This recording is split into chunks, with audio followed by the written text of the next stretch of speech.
Frappe précise, des drones ukrainiens neutralisés. Un Su-34 russe frappe un poste de commandement clé dans le sud de l'Ukraine.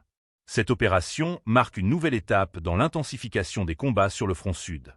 Abonnez-vous et partagez cette vidéo pour rester informé des évolutions majeures de ce conflit.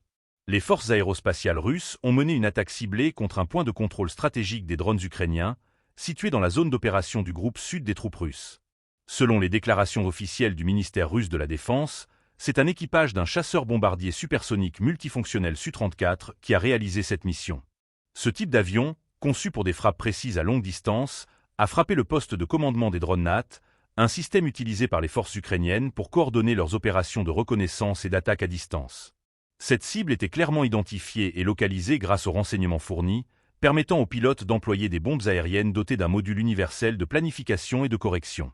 Ce système de guidage avancé permet d'ajuster la trajectoire des bombes en vol, garantissant ainsi une précision optimale et la destruction effective de la cible.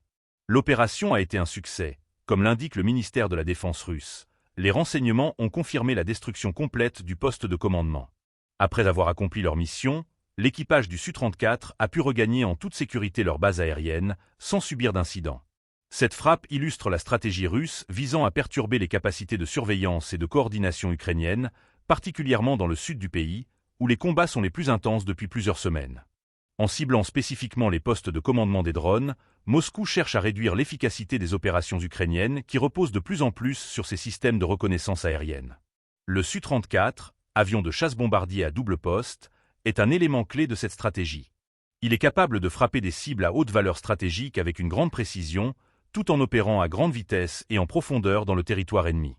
Son utilisation dans ce type d'opération souligne l'importance accordée par les forces russes à la neutralisation des outils de surveillance et de commandement ukrainiens.